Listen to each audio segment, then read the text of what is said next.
जय हिंद, सलाम, स्वागत। एक और अपडेट आया है। एक और विश्वविद्यालय की तरफ से पीएचडी के एप्लीकेशन फॉर्म आए हैं, जिसके बारे में आपसे बातचीत करनी है। यदि आप भी इच्छुक हैं पीएचडी का फॉर्म भरने के लिए, तो इस वीडियो को समझ और समय के अनुसार देखने का प्रयास करिएगा। और विश्वविद्यालय का नाम है डॉक्टर शकुंतला मिश्रा राष्ट्रीय पुनर्वास विश्वविद्यालय, लखनऊ। ये एकमात्र ऐसा विश्वविद्यालय है जो इस तरीके का काम करवाता है, जो शायद कहीं और आपको सुनने या पढ़ने को भी नहीं मिलता होगा।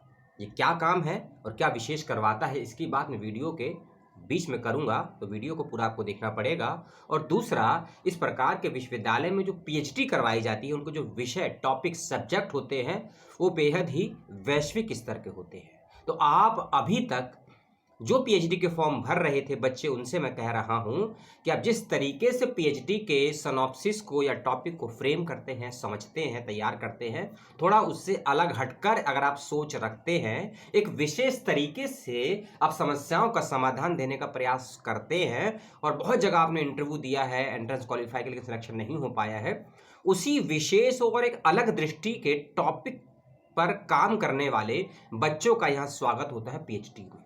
तो एक विशेष तरीके से आप काम करने के इच्छुक हैं, तो इस विश्वविद्यालय में आप अप्लाई करिएगा। और विश्वविद्यालय के नाम में एक शब्द है पुनर्वास, रिहेबिलिटेशन।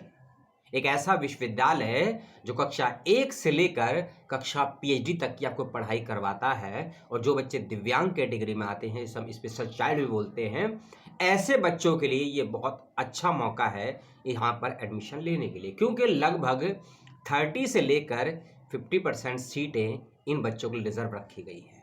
और ये बहुत कम होता है भारत में कि ऐसे बच्चों को विशेष मौका मिले। हमने ये तक देखा है किसी विश्वविद्यालय में मुसलमानों को रिजर्वेशन है, कहीं हिंदुओं को है, कहीं एससी को है, कहीं एसटी को है, कहीं महिलाओं को है, कहीं ईडब्ल्यूएस को है, लेकिन दिव्यांग कैटेगरी के बच्चों को भी कहीं रिजर्वेशन मिलता हो, एक ऐसा विश्वविद्यालय भी है भारत में। वो अलग बात है, इसके बारे में जानते हम लोग कम हैं।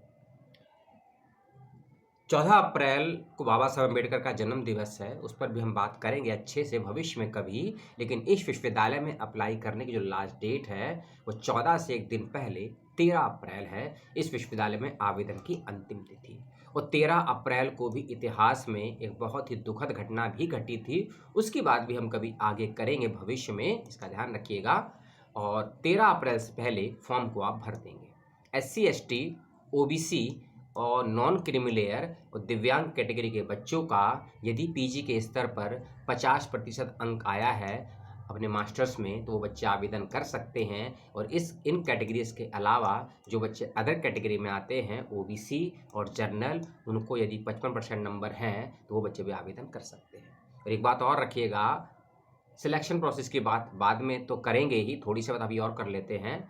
आप पार्ट टाइम और फुल टाइम किसी भी माध्यम से आवेदन करिए, पीएचडी में कोई दिक्कत नहीं है। जो भी आपके स्कोर्स रहेंगे, परसेंटेज नंबर्स रहेंगे, 10th class, 12th class, masters, UG, MPhil, NET, GATE, SET, JRF, इन सब के आधार पर भी एक मेरिट बनती है।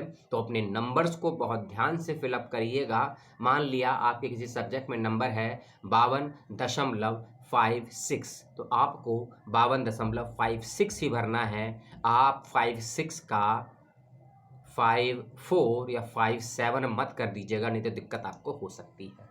आप कहीं टीचिंग जॉब करते हैं, कहीं प्राइवेट वर्क करते हैं, उसका कोई एविडेंस, कोई प्रूफ है आपके पास, उसको अटैच कर दीजिएगा। इन सभी के आधार पर आपकी विशेष मेरिट बननी है। कितने नंबर्स मिलेंगे आपको, क्या परसेंटेज पर, और क्या विशेष सर्टिफिकेट हैं, पूरी डिटेल में बात की गई है इसके प्रपोजल विवरणिका में, ब्राउचर में।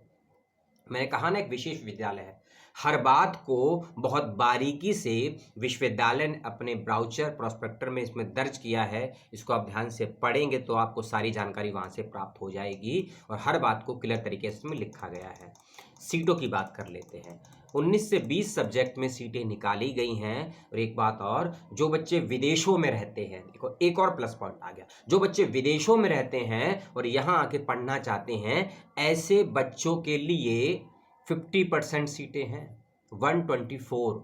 124 सीटें निकाली गई हैं उन विदेशी बच्चों के लिए, चाहे वो एनआरआई कैटेगरी में आते हों या विदेशों में रहते हों, उनके लिए निकाली गई हैं 124 सीटें, और ये सीटें के लिए भी आवेदन आप कर सकते हैं। और जो बच्चे हिंदुस्तान में रहते हैं, हिंदुस्तान के रहने वाले हैं, जर्नल हैं, ओबीसी नॉन क्रीमिलेयर हैं, एससी हैं, एसटी हैं, ईडब्ल्यूएस हैं, ट्रांसजेंडर हैं, डिफेंस के हैं, उन सब के लिए सीटों की संख्या है 126, यानी कि 250 सीटों पर आवेदन मांगा गया है। एक और विशेष बात कि इस विश्वविद्यालय में ये सीटें बांट दी गई हैं कैटेगरी वाइज, और जो बच्चे हैंडीकैप कैटेगरी में आते हैं उनकी भी 2 कैटेगरी होती हैं, वीआई होती है और एचआई होती है। आप सभी ने जो विजुअली बच्चे होते हैं इम्पेयर हैंडीकैप, और जो बच्चे हियरिंग से सुनने में तकलीफ होती है ब्लाइंड के अलग होती है। तो उस कैटेगरी में भी सीटों को बहुत ध्यान से अलग अलग तरीके से बांटा गया है। एक और बात, सभी डिपार्टमेंट में सीटें हैं, लेकिन किसी डिपार्टमेंट में हो सकता है एससी में सीटें हों, किसी में ओबीसी में सीटें हो, किसी में हैंडीकैप में सीटें हों। तो ये थोड़ा ध्यान से देख लीजिएगा, और किस विषय में कितनी सीटें हैं इसके लिए प्रोस्पेक्टर को आप विजिट करेंगे पेज नंबर 21, 22, 23 पर, तो आपको वहाँ जानकारी मिल जाएगी। अप्लाई करते वक्त में यह बहुत ध्यान रखना है आपका कोर्स क्या है, किस डिपार्टमेंट में अप्लाई कर रहे हैं, और आप पार्ट टाइम या फुल टाइम किस माध्यम से अप्लाई कर रहे हैं पीएचडी में। जो बच्चे एनआरआई कैटेगरी में आते हैं या विदेशी बच्चे हैं उनको आवेदन शुल्क देना होगा 1,500 रुपये का। जो बच्चे दिव्यांग कैटेगरी में आते हैं उनको देना होगा 500 रुपये का शुल्क, और जो बच्चे दिव्यांग कैटेगरी में नहीं हैं उनको देना पड़ेगा 1,000 रुपये का शुल्क। इसका ध्यान रखिएगा। 13 अप्रैल से पहले आवेदन कर दीजिएगा। और एग्जाम्शन किन बच्चों को मिलेगा इसके लिए प्रोस्पेक्टर को देख लीजिएगा, वही नेट सेट गेट जेरा बच्चों को ही मिलेगा। और एंट्रेंस होगा या नहीं होगा इसको लेकर अभी कंफ्यूजन तो बिल्कुल नहीं होना चाहिए, क्योंकि जब से 27-28 मार्च 2024 का नोटिफिकेशन आया उसमें तो एंट्रेंस खत्म ही कर दिया गया है। लेकिन अगर एंट्रेंस होता है तो जानकारी आपको मिल जाएगी वीडियो के माध्यम से। इस वीडियो का सेकेंड पार्ट जरूर देखिएगा, क्योंकि ये रिहेबिलिटेशन विश्वविद्यालय है तो पीएचडी के टॉपिक थोड़े ही विशेष होते हैं, विचित्र होते हैं, और उसकी विशेष जानकारी मैं आपको कल ही दे दूंगा नए वीडियो में, क्योंकि आपको अपना रिसर्च का टॉपिक भी देना पड़ेगा अप्लाई करते वक्त में, सिनॉप्सिस के साथ में भी। तो टॉपिक कैसे फ्रेम करें और कैसे आपका टॉपिक थोड़ा बेहतर हो जाएगा मेरी सलाह की वजह से,